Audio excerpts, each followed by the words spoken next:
Hey guys, so let's get started on this. It's not going to be too long. Just wanted to go over.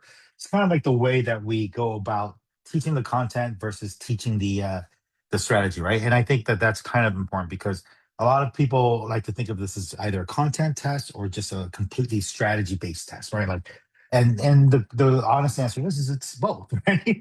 And then you need my third pillar, right? The third pillar, which is pacing, right? When finishing the test on time, but there's just a lot of things that and I decided to use grammar.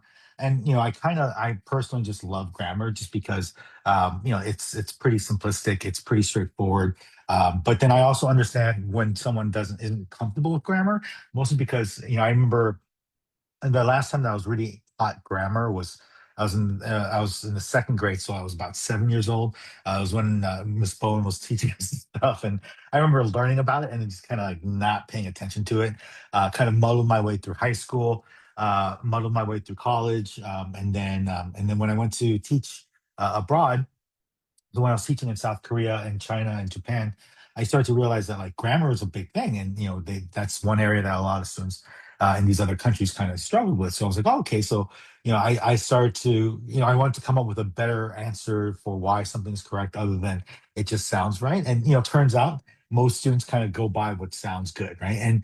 And so like when we talk about like the grammar section of the test. And I think one mistake that a lot of students make is that they'll take the answer choices, right? So, for example, here, we'll go over this question in just a minute, but they'll take the answer choices and they'll plug it back into the original sentence and then read straight through to kind of see which one goes well, right? Or which one just kind of feels right or flows back, whatever example that they're giving you, it's just they're going by what sounds good. And I think one of the key things that I think most people have kind of most savvy test takers or someone who's been kind of prepping for a while, what they've realized is that going by how something sounds is not necessarily the best way of doing it, right? So, today I'm going to go over kind of just like our approach for teaching the content, which is just like the nitty gritty material that you need to know, and then applying that content to an actual question, right? Just because I feel like a lot of companies fall flat when it comes to kind of bridging the gap between the two. And I think a lot of tutors that are out there are great at teaching one, but not necessarily great at teaching the other, and so on. Okay, so today we're going to talk a little bit about pronouns. Okay, and pronouns are pretty straightforward. I decided to use this just because it could be done pretty quickly, right? And so, like when we're dealing with pronouns, there are two types, right? Or there's three types, but we're only going to go over two: the subject pronoun versus the object pronoun. Okay, and then versus the object pronoun. Okay. And the subject pronoun, is I, you, he, she, it, they, okay? We, right? So these are all pronouns that are used in the subject of the sentence, right? So, like I went to school, okay? Or I am hungry, right? You are, you are studying a lot. He is, hungry. She is hungry, right? So those are being used as a subject of the pronoun, right? So, like for example, she is hungry. The subject of the sentence is she, right? The verb is, and the object is hungry, right? I am sad, right? Oops. Okay. So on and so forth. Okay. Now, when we deal with object pronouns, right? So object pronouns are the object of the sentence. Okay. So me, you, him, her, uh, it, them, us, right? And so, for example, like he hit me, right? So he is the subject pronoun, hit is the verb, me is the object, right? She is mad at her. These are all negative, not for any reason other than these are kind of the easier sentences. So these are pronouns. We all kind of know them. Just a quick review. But the other thing to kind of keep in mind is when a pronoun, in order for a pronoun to be correct, you have to be able to tell me exactly who or what the pronoun is referring to. So there can't be two nouns before that pronoun that could either of them which could refer to that pronoun. It has to be only one thing, right? So, for example, if I said to you, economists say Americans are wasteful, I agree with them. Okay. So the pronoun in the second sentence then is a plural pronoun, so it's referring to a plural noun. Okay. So the first thing you want to go is go back and say, okay, so who or what is the them referring to?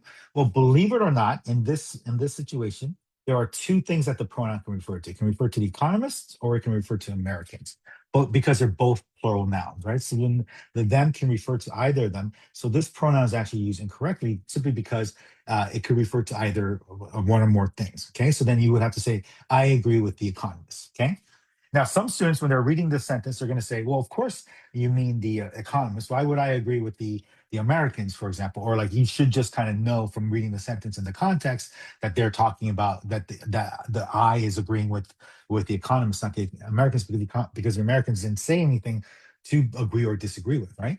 That might be the case, but technically, because there are two plural nouns, it can only go from one or the other. Okay, so whenever you're dealing with pronoun questions, right, and you'll know that you're dealing with pronoun questions. Well, let's take a look. So when we're dealing with pronoun questions, right? So this is an easy question on the question bank, right? So the first thing you want to do is always just kind of look at the answer choices to see what changes, right? I have them, this, that, and it. Okay. So now I know because the pronoun is changing, that the question is going to ask me about the pronoun. Okay. So first step is to read the answer choices to identify what the question is testing you on. Second is to read the sentence itself. Okay. So it says when they were first introduced um, when they were first introduced to Western Europe from Byzantium in the 11th century, table forks were met with much resistance. The Bishop of Ostia, St. Peter Damian, condemned the eating utensils because he considered blank dangerous and unnecessary luxury item. Okay, so well, who or what is this pronoun referring to, right? Well, who did he consider? Who or what did he consider to be dangerous and unnecessary luxury items? Okay, utensils, right? Utensils, because that's what he considered. He considered the utensils to be dangerous and an unnecessary luxury item. Okay. Well, is the utensil singular or plural? It's plural. So then I can get rid of it, right? This or that. Okay. So it has to actually be them. Them is the plural pronoun. Okay. Cool. Now let's try this let's see, I have another easy one. Let's try this on another easier one. Okay. So first thing we do is we're going to read look at the answer choices to see what changes. So I have they, one, you, and it. Okay. So once again, we're dealing with a pronoun with the pronouns. So that's what's going to be tested. Okay. So now we read the sentence. So public awareness campaigns about the need to reduce single-use plastics can be successful, says researcher Kim Borg of Monash University in Australia.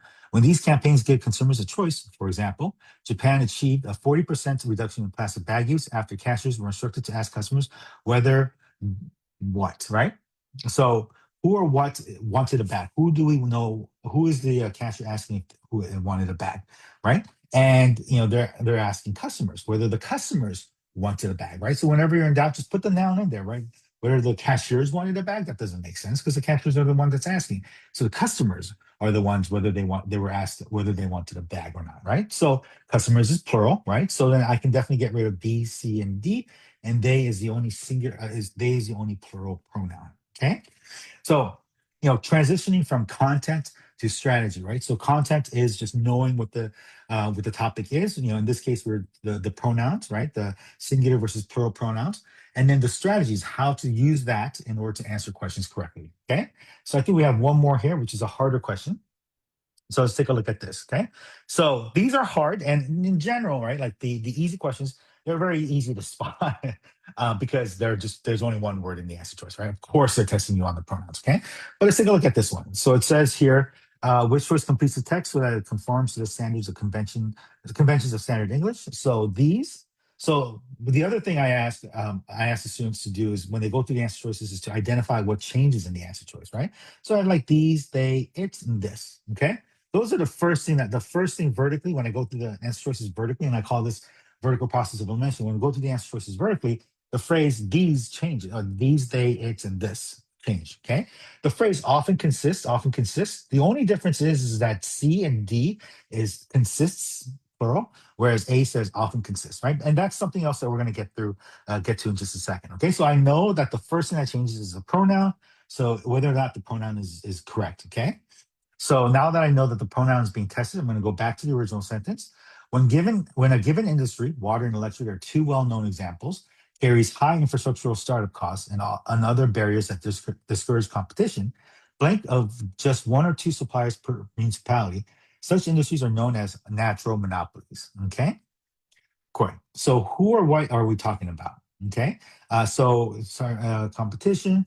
So It is so let's take a look at the pronoun these, they, it's, and this, and those are referring to the industry, right? Because the industry is what consists of just one or two suppliers, right? So then when I look at it from that perspective, the industry, the word industry, is industry singular or plural?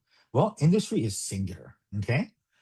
So then now I can get rid of these and they and C versus D, it's or this. Okay.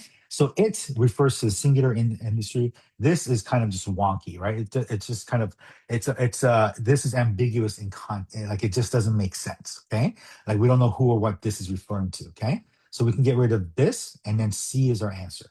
Okay, so then now I know that that's the correct answer choice. Okay, so content, learning the content is great. There's a lot of a lot of stuff that we need to fill in on, but then the shift from learning the content into actually applying it onto strategy so that you can answer the answer choices correct, you can answer the questions correctly is very big. Okay, this is pretty much the strategy that we use for all the grammar based questions, right? To check what's changing in the answer choice, read the passage, and then see what you can eliminate based on that. Okay, all right, let me know if you have any questions. Thank you.